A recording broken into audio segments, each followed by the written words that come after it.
ನಮಸ್ಕಾರ. ಅನುರಾಧ್ಯ ಕಿಚನ್ಗೆ ಸ್ವಾಗತ. ಹಾಗಲಕಾಯಿ ಅಂದರೆ ಹೆಚ್ಚಿನವರಿಗೆ ಇಷ್ಟನೇ ಆಗಲ್ಲ. ಅಯ್ಯೋ ಹಾಗಲಕಾಯಿ ಅಂತ ಹೇಳ್ತಾರೆ, ಕಹಿ ಇರೋ ಕಾರಣಕ್ಕಾಗಿ ಅದನ್ನು ಯಾರೂ ಇಷ್ಟಪಡಲ್ಲ. ನಿಮ್ಮ ಮನೆಯಲ್ಲೂ ಹಾಗೇನಾ? ಹಾಗಲಕಾಯಿ ಅಂತ ಹೇಳಿದರೆ ಮೂಗು ಮರಿತಾರ? ಹಾಗಾದರೆ ಹಾಗಲಕಾಯಿಂದ ನಾನಿವತ್ತು ತೋರಿಸ್ತಾ ಇರುವಂಥ ರೆಸಿಪಿನ ಟ್ರೈ ಮಾಡಿ. ತುಂಬಾ ಚೆನ್ನಾಗಿರುತ್ತೆ, ಸಿಂಪಲ್ಲಾಗಿ ಮಾಡ್ಬೋದು. ತಿಂದವ್ರು ಖಂಡಿತ ಅಯ್ಯೋ ಅಂತ ಹೇಳಲ್ಲ, ಅಷ್ಟು ಸಖತ್ತಾಗಿರುತ್ತೆ. ಇನ್ನೊಂದು ಸತಿ ಮಾಡಿ ಅಂತ ಹೇಳ್ತಾರೆ, ಅಷ್ಟು ಸೂಪರಾಗಿರುತ್ತೆ. ಸಿಂಪಲ್ಲಾಗಿ ಮಾಡ್ಕೊಳ್ಬೋದು, ರುಚಿನೂ ಚೆನ್ನಾಗಿರುತ್ತೆ. ಹೇಗೆ ಮಾಡೋದು ಅಂತ ನೋಡೋಣ.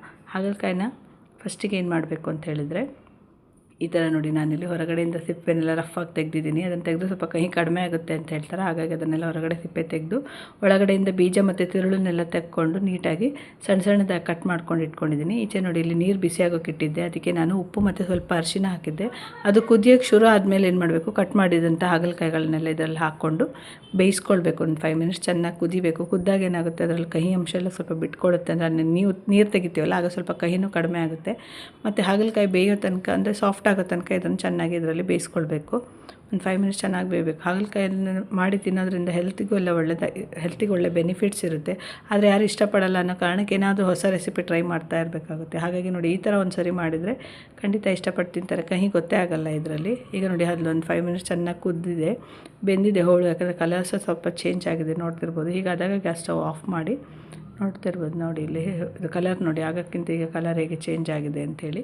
ಮತ್ತು ಅದ್ರ ಜೊತೆಗೆ ಏನಂತ ಹೇಳಿದ್ರೆ, ನೀವು ಒಂದು ಸರಿ ಈಗ ಚೆಕ್ ಮಾಡಿಕೊಂಡ್ರೆ ಗೊತ್ತಾಗುತ್ತೆ, ಸಾಫ್ಟಾಗಿರುತ್ತೆ. ನೋಡಿ, ಇಲ್ಲಿ ಹಿಂಗೆ ಇದು ಮಾಡಿದ ತಕ್ಷಣ, ಪ್ರೆಸ್ ಮಾಡಿದ ತಕ್ಷಣ ಕಟ್ ಆಗ್ತಾಯಿದೆ, ನೋಡ್ತಿರ್ಬೋದು. ಇಷ್ಟು ಬೆಂದಿದೆ, ಸಾಕಿಷ್ಟು ಬೆಂದಿದೆ. ಸಾಕಿಗೆ ಇದನ್ನು ನೀರು ಇಳಿಯೋಕೆ ಇಡೋಣ, ಸ್ವಲ್ಪ ಕೂಲ್ ಆಗಲಿ, ಅದು ಇದಾಗೆ ಬಿಸಿ ಎಲ್ಲ ಹೋಗಲಿ. ಅಲ್ಲಿವರೆಗೂ ನಾವೇನು ಮಾಡೋಣ, ಮಸಾಲೆಗಾಗಿ 1 ಕಪ್ ಅಷ್ಟು ತೆಂಗಿನ ತುರಿ ಹಾಕ್ಕೊಳ್ತಾ ಇದ್ದೀನಿ. ತೆಂಗಿನ ತುರಿಗೆ ನೀವು ಇದನ್ನು ಧನಿಯಾ ಹಾಕ್ಕೊಳ್ಬೇಕು. ಧನಿಯಾ ಅಂದರೆ ಕೊತ್ತಂಬರಿ ಬೀಜ, 3 ಸ್ಪೂನ್ ಆಗೋಷ್ಟು ಕೊತ್ತಂಬರಿ ಬೀಜ ಹಾಕ್ಕೊಳ್ಬೇಕು. ನೋಡಿ, 3 ಸ್ಪೂನ್ ಆಗೋಷ್ಟು ಧನಿಯಾ ಹಾಕ್ತಾಯಿದ್ದೀನಿ. ನೀವು ಧನಿಯಾ ಎಷ್ಟು ಹಾಕ್ತೀರೋ ಅದರ ಅರ್ಧ ಅಂಶ, ಅಂದರೆ 1.5 ಸ್ಪೂನ್ ಆಗುವಷ್ಟು ಜೀರಿಗೆನ ಇಲ್ಲಿ ಹಾಕ್ಕೊಳ್ತಾ ಇದ್ದೀನಿ. ಸಿಂಪಲ್ಲಾಗಿದೆ ಮಸಾಲ, ಆದರೆ ಟೇಸ್ಟ್ ಚೆನ್ನಾಗಿರುತ್ತೆ. ಸೊ ಒಂದು 8ರಿಂದ 10 ನಾನಿಲ್ಲಿ ಬ್ಯಾಡಗಿ ಮೆಣಸು ಹಾಕ್ಕೊಳ್ತಿದ್ದೀನಿ. ಖಾರ ನೋಡ್ಕೊಂಡು ನಿಮಗೆ ರುಚಿ ಎಷ್ಟು ಖಾರ ಬೇಕೋ ಅಷ್ಟು. ಹಾಗೆ ಒಂದು ಅರ್ಧ ಸ್ಪೂನ್ ಆಗುವಷ್ಟು ಅರಿಶಿನ ಹುಡಿ, ಒಂದು ಸ್ವಲ್ಪ ಹುಳಿ, ಹಾಗೆ ಒಂದು ಸ್ವಲ್ಪ ಬೆಲ್ಲ, ರುಚಿಗೆ ಬೆಲ್ಲ ಹಾಕಿ ಒಳ್ಳೆಯದಾಗಿ ಟೇಸ್ಟ್ ಚೆನ್ನಾಗಿ ಬರುತ್ತೆ. ಹಾಗೆ ಸ್ವಲ್ಪ ಇಲ್ಲಿ ಉಪ್ಪು, ರುಚಿಗೆ ತಕ್ಕಷ್ಟು ಉಪ್ಪು, ಒಂದು 5-6 ಆಗೋಷ್ಟು ಬೆಳ್ಳುಳ್ಳಿ ಹೆಸರು ಹಾಕ್ತಿದ್ದೀನಿ. ಇದನ್ನೆಲ್ಲ ಹಾಕಿ ಸ್ವಲ್ಪ ನೀರು ಹಾಕಿ ಏನು ಮಾಡಬೇಕು, ನಾವು ನೀಟಾಗಿ ರುಬ್ಕೊಳ್ಬೇಕು. ತುಂಬ ಫೈನ್ ಅಂತೇನು ಬೇಡ, ಸ್ವಲ್ಪ ನೋಡಿ ಇಷ್ಟಿದ್ರೆ ಸಾಕು, ಕರೆಕ್ಟ್ ಆಗುತ್ತೆ. ಈ ಹದ ಸರಿ ಇದೆ, ಇಷ್ಟಾದರೆ ಸಾಕು. ಚೆನ್ನಾಗಿ ನಾವು ಇದನ್ನು ತುಂಬ ನೀರು ಮಾಡ್ಕೊಳ್ಳೋದು ಬೇಡ, ಇಷ್ಟಿದ್ರೆ ಸಾಕಾಗುತ್ತೆ. ಸೊ ಚೆನ್ನಾಗಿ ಮಿಕ್ಸಿ ಮಾಡಿದ ಮೇಲೆ ಈಗ ಒಂದು ಬಾಣಲೆ ಇಟ್ಟು ಅದಕ್ಕೆ ನಾವು ಇದು ರುಬ್ಬಿದಂಥ ಮಸಾಲೆ ಹಾಕ್ಕೊಂಡು ಅದನ್ನು ನಾವು ಚೆನ್ನಾಗಿ ಫ್ರೈ ಮಾಡ್ಕೊಳ್ಬೇಕು.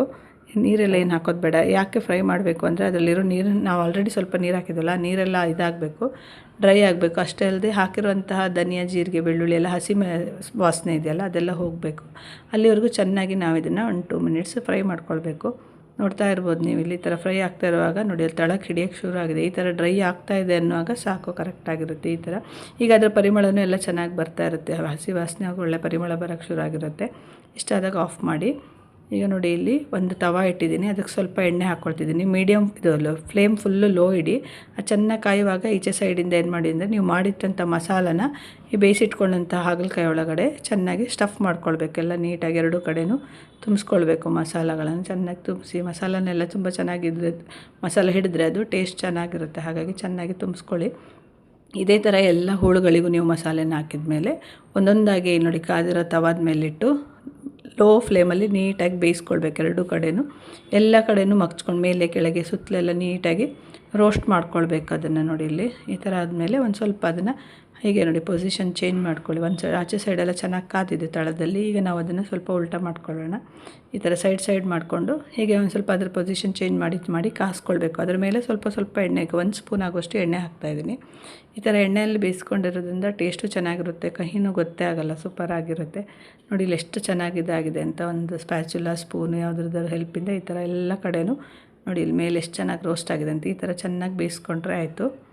ಆಲ್ರೆಡಿ ಬೇಯಿಸಿರ್ತೀವಿ, ಬಟ್ ಈ ಥರ ರೋಸ್ಟ್ ಮಾಡಿರೋದ್ರಿಂದ ಅದರದ್ದು ರುಚಿ ಇನ್ನೂ ಚೆನ್ನಾಗಾಗುತ್ತೆ. ಸೊ ಮಸಾಲೆ ಎಲ್ಲ ಇದಾಗುತ್ತೆ, ಎಳ್ಕೊಂಡು ಅದು ಉಪ್ಪು, ಹುಳಿ, ಖಾರ ಎಲ್ಲ ಎಳ್ಕೊಂಡು ಸೂಪರಾಗಿರುತ್ತೆ. ಈ ಥರ ಆದರೆ ಆಯಿತು. ನೋಡಿ, ಎಷ್ಟು ಸಖತ್ ಸಿಂಪಲ್ಲಾಗಿ ಒಂದು 5 to 10 ಮಿನಿಟ್ಸ್ ಒಳಗಡೆ ಮಾಡ್ಕೊಳ್ಬೋದು.